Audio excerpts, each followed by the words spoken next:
Alright mate, Bruce here from Australian football, because you guys keep saying that I can't do a Yorkshire accent. Are you happy to be back in European football? Yeah, we are. We're delighted to be back in European football. It's where this club belongs. It's where this club deserves to be as well. So we are delighted to be back in Europe. And it's quite a nice promotion, obviously, from being in the Conference League to now the Europa League. So thank you, Tottenham, for that one. Do you think you can go and win the whole bloody competition? Yeah, we've got a decent shot. I think. Obviously, it's a really tough competition because there's some really good European teams in there, from your Spains, your Frances, your Italys, your Germanys, and then of course there are teams that crash out of the Champions League, come third in their group. They come into the knockout stages. It's a really tough competition to win, but we've got a strong squad. We've got a big squad that can rotate around. We've got some very good strength in the depth. I can't see why we couldn't go all the way. There's a big chance for us to do so, but it will take a monumental effort because it's a tough competition.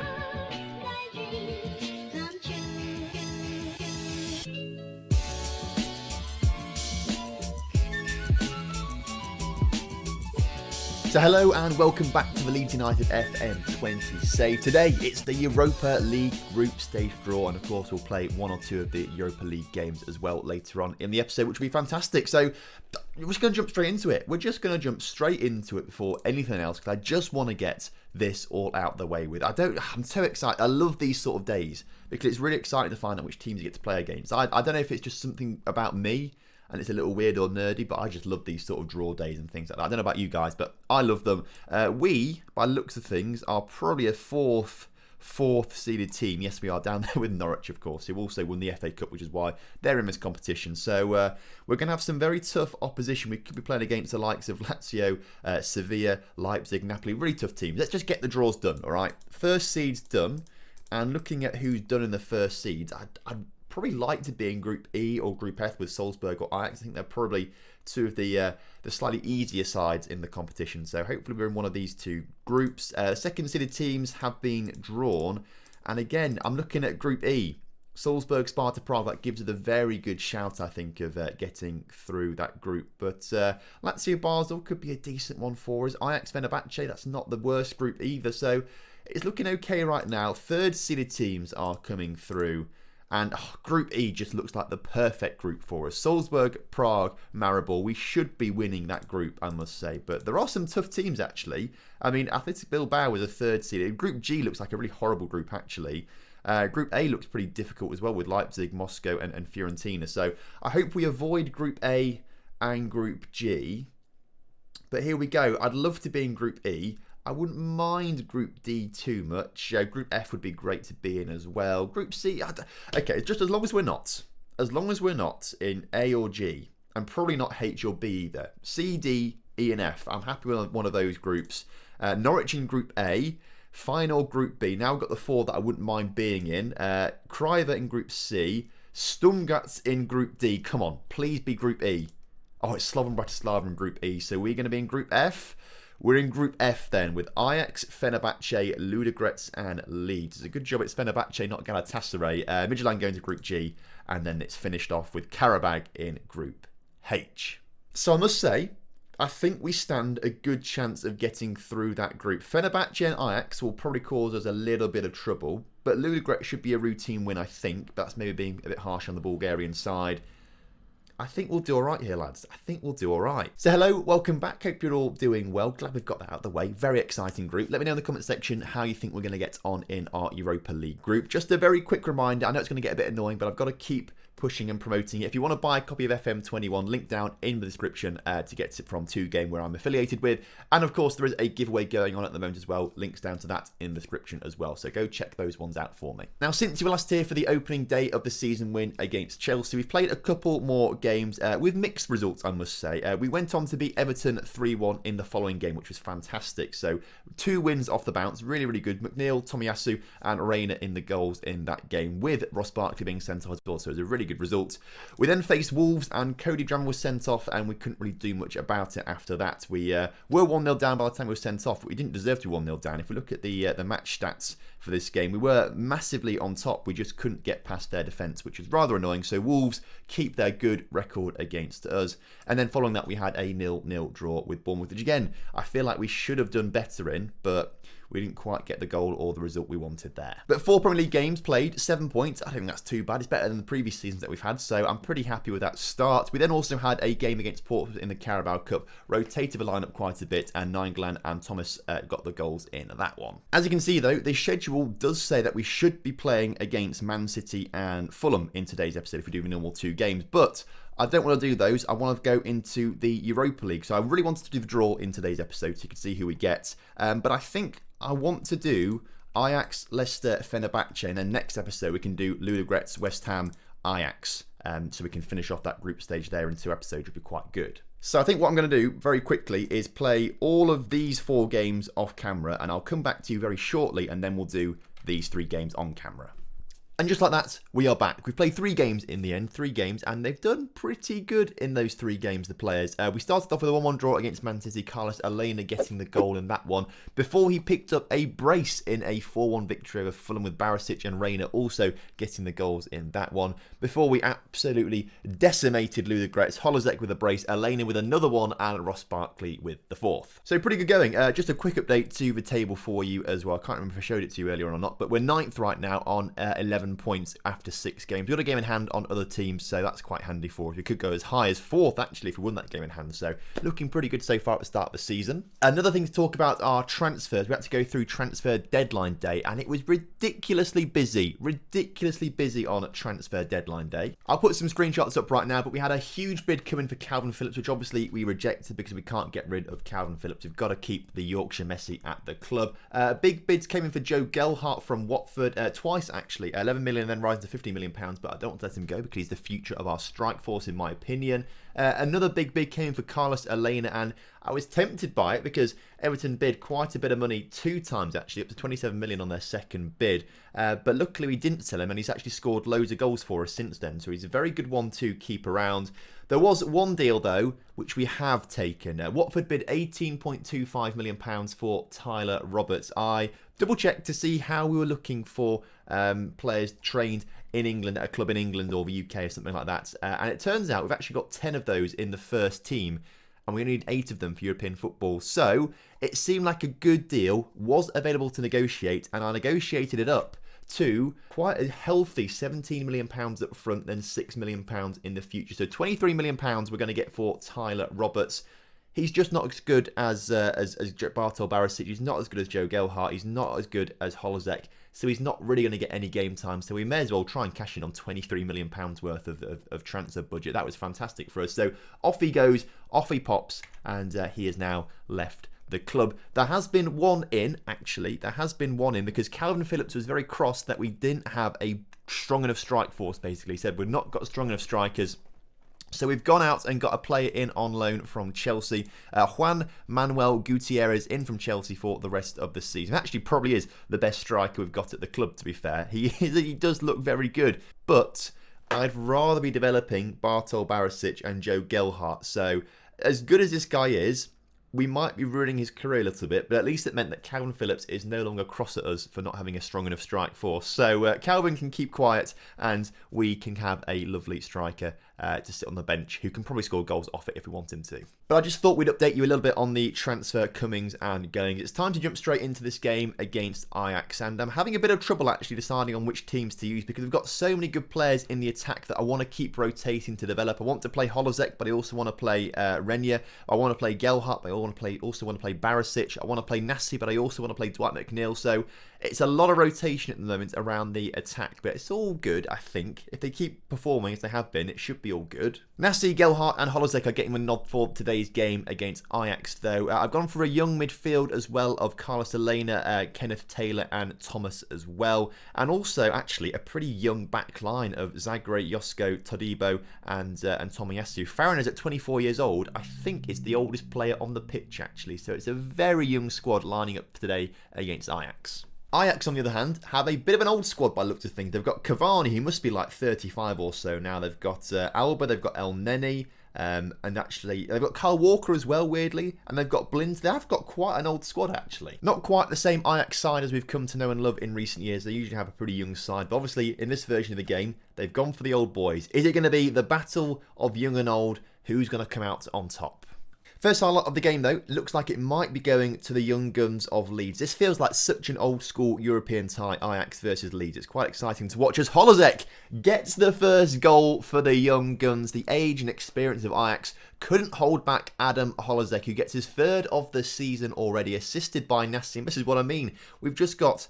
This season, they all seem to be combining quite nicely. I think bringing in a CDM has weirdly helped us score more goals. I think having that attacking midfielder, we seem to struggle. Unless it was just Vital, I don't know. But we always seem to struggle getting goals from the wings. Unless it's Rodrigo or Holozek, they've done quite well. But this season, it's been a bit different.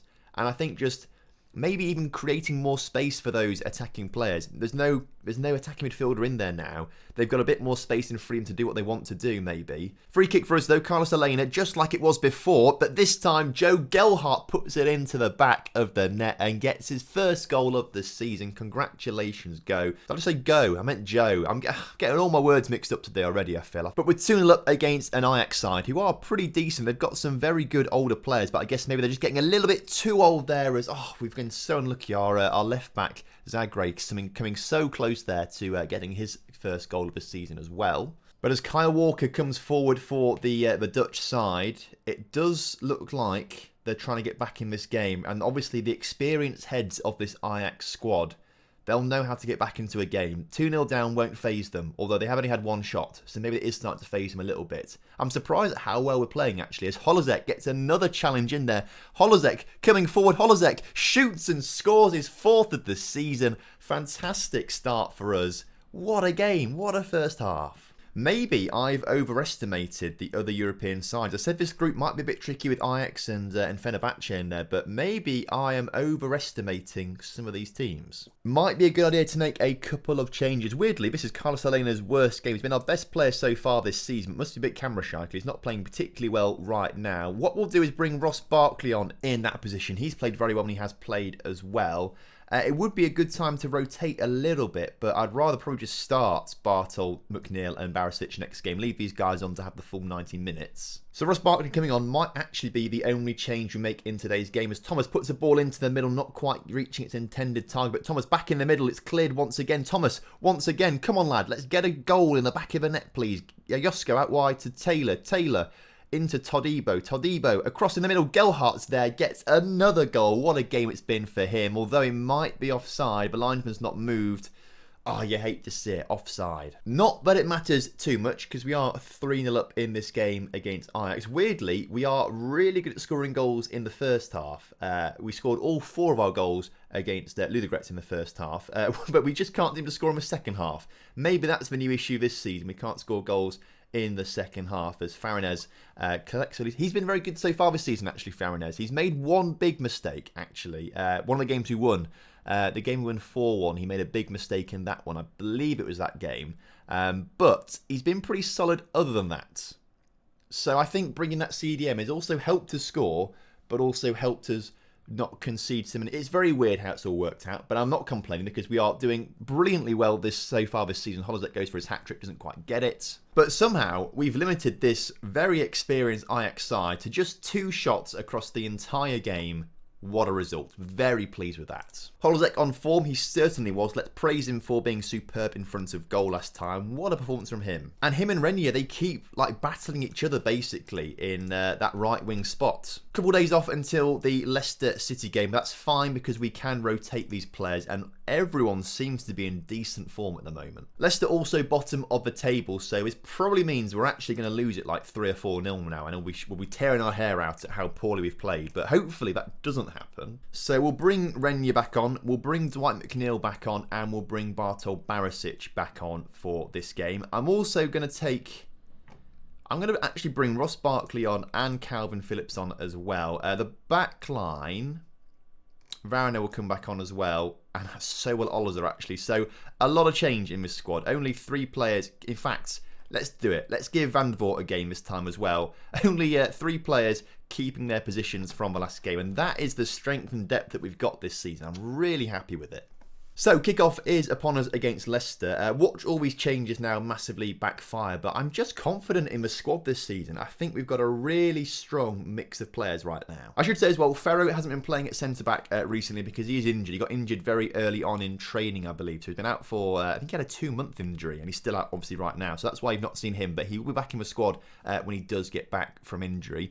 Ideally, we should be dominating this game, considering that Leicester are bottom of the table without a win so far this season. But as you can see from the shots, we've only had one shot on target right now. Make that 2 and make that 1-0 to Leeds United. Renier this time coming off the right wing to get his 3rd goal of the season. Him and Holozek.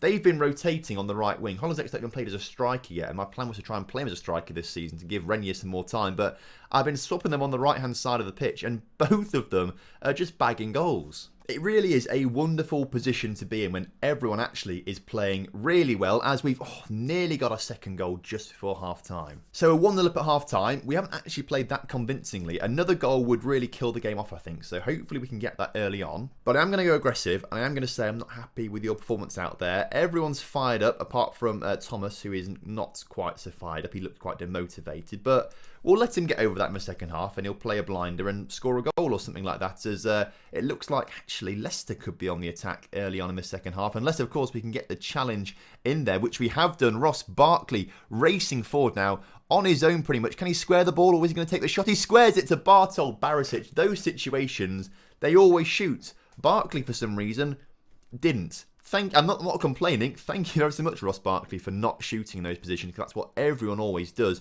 But he puts the ball across to Bartold Barisic. Beautiful ball. Nice little smack from Barton into the back of the net. 2-0 right at the start of the second half. Just how I wanted it. We're going to see this game out now. Also proof that we can score a goal in the second half as well. It's not happened for a while, but it's proof that we can score a goal in the second half. In the meantime, Leicester looking to bring the ball forward, although Josko does get a nice interception there, and Dwight McNeil now through on goal, shoots. Schmeichel with a good save. Schmeichel must be getting on a bit now. How old is Schmeichel in this? 35. 35 now. Get a new keeper, Leicester. Get a new one. Also, actually, now I think about it, worth remembering, we sold a couple players to Leicester, didn't we? Matthias Vital, one of them. I think Valenti we also sold to them as well. Vital is playing right now in the attacking midfield. And we also got a player to go on loan to Leicester.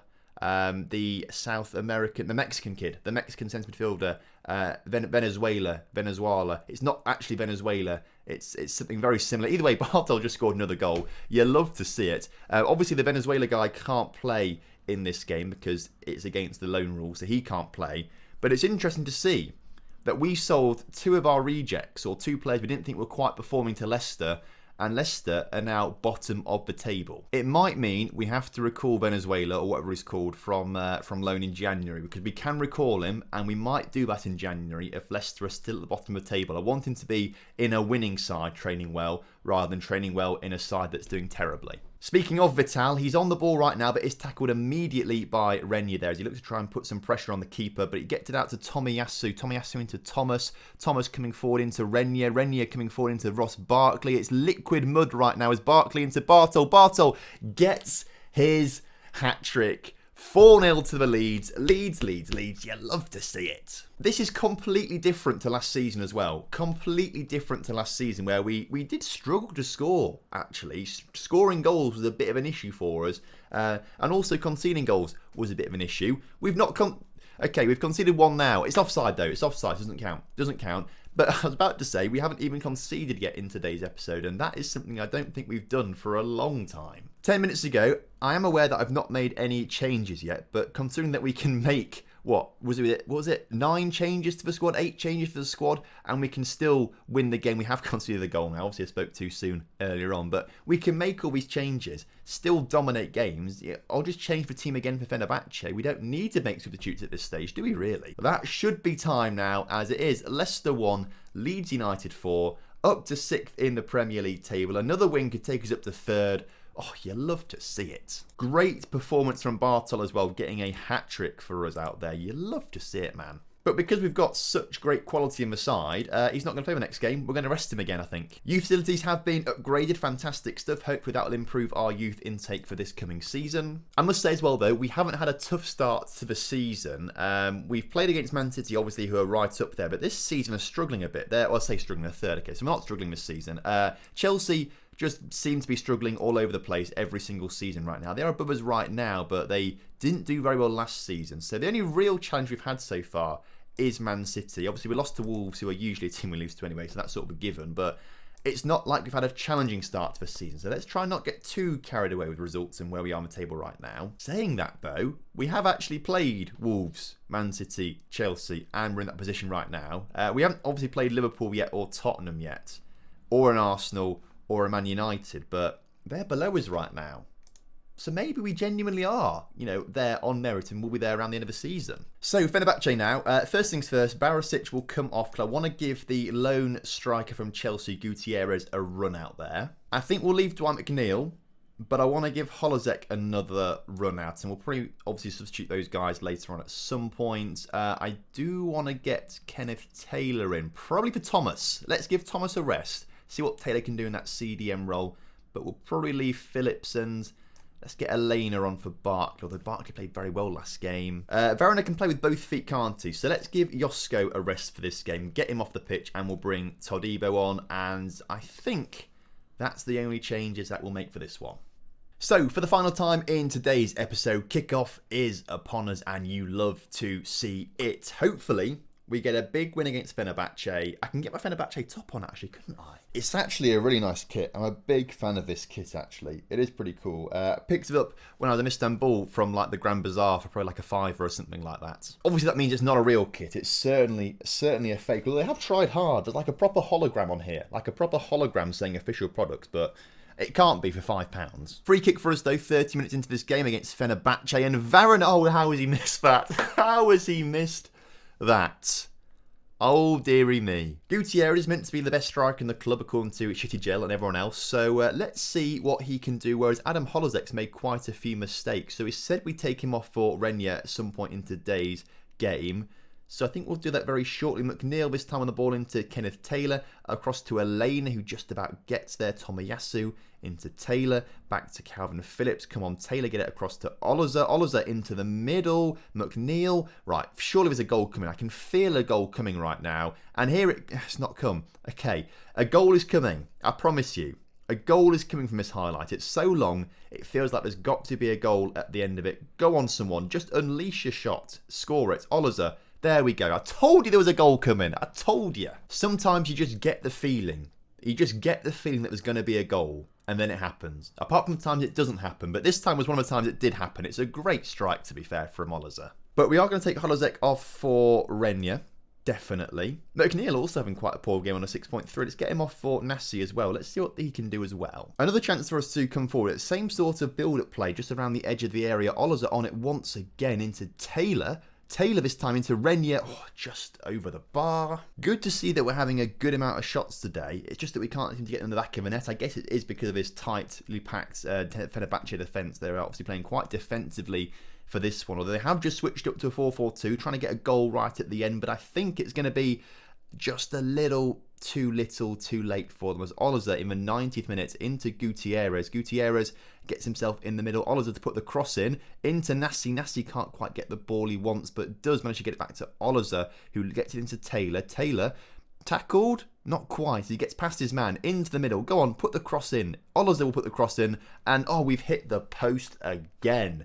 We've been very unlucky with hitting the post in this game against Fenerbahce. Luckily, it's not cost us the result. I'm about to say win, but tried to say result at the same time, and it came out very weirdly then. I do apologise, but the clock is ticking down. A 1-0 win. What an episode. So I must say, today has been incredible.